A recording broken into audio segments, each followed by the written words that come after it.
ملګرو سلامونه کوم. ملب خان شیرپویم کیمرمن نصر یاسر خان دی. د وخت په چینه کې موجود یم، په لار تېرېدم. عمر باچا چې کوم دی په نظر مې راغی چې کټ ته ناست و، چپس یې خرڅول. عمر باچا د عمردو دا خلک بیا ډېر ښه پېژني ځکه چې د دغې خلکو یې خدمت کړی دی. ورسره چې کوم دی موږ به هم کله کله کارونو کیمرمیني به راسره کوله. یو سیسټم دی هغه روان و. اوس دې ځای ته راغی. ولې راغی؟ دې دوران کې څه دوی ترمنځ څه تاوتریخوالی دلته کې چا سره راغلی و. د ده یو موبایل وسیله وه، هغه موبایل چې کوم دی په هغې کې مات شو. هغه موبایل دله تر اوسه چا وانغسته. نو د هغې د وجې چې کوم دی دې په ټپه شو او بیا دلته کې دغه ځان له روزګار چې کوم دی نو هغه روان که او دغه 100 روپۍ روز ګټي. په دې موقع باندې زه د ټولو سیاسي ګوندونو نه او په خصوصي توګه د جماعت اسلامي او د الخدمت فاونډیشن نه او بیا د جمعیت علما اسلام نه غوښتنه کومه چې دې طرف ته پاملرنه وکړي او دله یو روزګار روان کړي چې په خپلو خپو باندې ودرېږي. کې ځایي ملګري ټول ولاړ دي. هسې نه چې تاسو به وایئ چې الف خان دا ویډیو خپله جوړه کړې ده یا دله دا سیسټم دغه کړي. دا د تېرو 2 میاشتو راسې ده دا کټ لګولی دی او د دې محلې خلک پې ګواه دي. زو د ده سره به خبرې اترې کوو. هغې نه راولاړولی شو بیا تاسو له هغه په خصوصي توګه د جماعت اسلامي نو د الخدمت فاونډیشن نه پر زور غوښتنه کوم چې د عمر باچا دپاره څه روزګار روان کړي. ډېرو خلکو له هم روزګار روان کړی. دې سره سره د ډاکټر محمد شفیق صاحب نه چې په عمرزو کې سوونو خاندانونو له الحمدلله روزګارونه روان کړي دي. نو د دې لږ د روزګار تمه ترې کوم او انشاءالله کوي به. ورسره د جمعیت علما اسلام د علمو نه ځکه چې دا ستاسو ډغرې دي او علمو سره به وینه چېړئ. ده سره مو موبایل و، نو په موبایل به ټکه پکه کار کوو.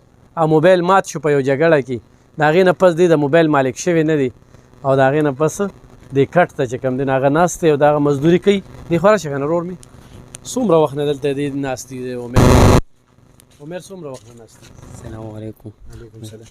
دی خو چې کله ډېر وړه غریب چا سره مار شو موبایل یې تمت کړو او بس اوس دې کټ ته ناست دی. کله یو ماشوم راشي 100 روپۍ بس سامان ته والي بدل ته لکه خرڅول کوي. لکه داسې دا خلک وایي چې د ځانه ویډیو خو نه کوي. څومره وخت نه ویلي؟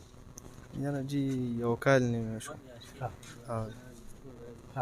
کال یې دلته وشو خو د 2 میاشتو نه 2 میاشتو نه دا کټ دغه کوي. دا کټ دغه کوي. لکه ډېر خلک به وایي چې دا شروع مې که نه چې زه پې تاسو ګواه کړم که نه هسې نه چې وایي الف خان راغلی د عمر باچا له چې کوم دی کټ لګولی دی. دی داسې 2 میاشتو نه دا کټ را بار کوي او خواري مزدوري کوي جي. بل د جسیم عمرزی مننه کوو چې زه دا کور یې وله ورکړی دی. د دې خو کلي نه علي که نه عمر باچا؟ دا شو عمر باچا ښکلې وخت وګرځېدو به داسې به بالکل. بس د میډیا دا حالت راځي په امتحانات دي. بس زما خو ډېر وخت چې مور مې وفات شوه د هغې وخت نه امتحانات شروع شو. بیا دې کور ته راغلو د هغې کې ښه وخت تېرېده خو هغې کې د ذاتي مسله د بل چا او هغې کې په ما باندې دغه کس راغی. هغه ما له موبایل مات که او دغه موبایل نه بعد چې نو زما ټول روزګار د وسیله چې کومه وه هغه د دغه موبایل نه وه. کله تاسو سره کله محمود جان صاحب سره کله نورو ملګرو سره پروګرامونو له لاړم نو زه 200-300 روپۍ به هغې نه راتلې. اوس دا دویمه میاشته چې هغه موبایل مات شوی نو نور چې دی جسیم حاجي صاحب دی شو، سلیم حاجي صاحب شو، داسې امتیاز علي شاه صاحب شو. نو هغوی له طرفه ورته کومک روان دی. نور دغه دا سودا دپاره خو هغوی امتیاز علي شاه صاحب او جسیم صاحب پیسې راکړې. دغه 5,000 روپو سودا ما واچوله په دغې کټ کې. خو په دې چې ډېرو مو شي نو 1.5 روپۍ روز په مشکله پاتې کېږي ځکه چې غټ بازار نه دی. یو څو کوره دي په دې دغه کې محله ده وړه نو دا نه خرڅ او دا نه دغه خو نه کېږي خو هغه وخت پې تېرېږي. نو زه دغه تاسو دغه خبره وکړه چې د موبایل نو موبایل زه همدغه خلکو نه که صرف جمعه اسلامي او الخدمت نه ما د عوامي نیشنل پارټي کې او WOP دغه پارټۍ خدمت کړی. هر چا ته ما ځان حاضر کړی دی. هر یو پروګرام ته ما ځان حاضر کړی دی. داسې نور ښه خلک مخیر حضرات چې کوم هغوی دپاره هر ټایم ما جمعیت نه خو پر زور وایي خو ناظمان دي دلته درې ناظمان پرېږده بس التجا ته وکړه. التجا هغوی چې بالکل دغه مشران راشي زموږ دغه مسله کې کیني دغه حل کړي. مسله هم حل کړي. مسله هم حل کړي. ستا کار هم روان کړي. او دغه نه چې یو طرفي وکړي یو طرف ته لاړ شي او د یو خلکو سپورټ کړي. دغه نه هغوی د راشي دا ناظمان د دوی نه ورته چې دوی خلکو له روزګار روان کړي روزګار ته وانخلي.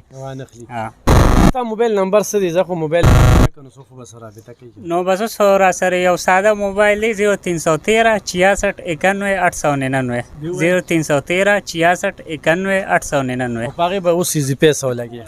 ټیک دی ایزي پیسه به پرې ولګي. او علماو صاحبانو ته وایم راځه چې څنګه خبره وکړه، دې ښه ستومانه دی، دغه شانتیز خبره نشته دی. خو هغوی ته مې دا خواست دی چې پورې وله روزګار اغیار مولي صاحب ته وایم چې مولانا صاحب چې تاسو څومره ناظمین یې پورې کښېنې او چاندو کې او عمر له چې کوم دی ښکلي روزګار روان کې او د جماعت اسلامي او پال خدمت باندې خو ډېر څه وینو او ډېر ښه خو هم پې کېږي. تاسو ته نوره ښه پته ده، نور زه څه نه وایم چې دې کټ ته کېناستو نو دله خو ضرور چې کوم دی تاسو کومک او مرسته وکړئ. ګرانو کتونکو دا محنت دی، دې کې شرم کار الحمدلله. دا کم ناچیز چې سره ولاړ دی په سایکل به اخبار خرڅو جون دی، سخت هم راځي رات هم راځي. دا یو ورور دی، دا دی په دې خرګاډي کې سبزي خرڅوي. څنګه لیجي خیر دی، دا دی په دې خرګاډي کې سبزي خرڅوي. نو دا د محنت چې کم دی که نه، دا حقه حلاله روزي ده او دا پیغمبرانو پیشه ده، دا صحابو کړې ده، دا تجارت دی او دې کې چې کم دی نو برکت دی. نو انشاءالله خو دا 1.5 سلي او خو 200 وي نو دا ډېر څه دي. خو د دې ساس کې نه دریا جوړېږي. عمر باچا یو ورځ به د خپل دوکان مالک او بیا په موږ سلام هم نه چې هو خدای به کوي انشاءالله ښه، او چې د خپل کور مالک شي، داسې 2-3 مرلې پلاټ واخلي، په خپل خپو باندې ودرېږي. نو صرف دې دپاره هم کړی دی، چا پسې هم نه دی کړی یاره نه چا نه ګیلې میلې شته دی، صرف د عمر ورته چا شګه اچولې ده نو هغې سره هم دغه دی. نو ضرور ورسره کومک او مرسته وکړئ. خو موږ سره څوک کومک مرسته کوئ نو زموږ هم په دې اکاونټ نمبر وي. مننه، خوشحاله آباد.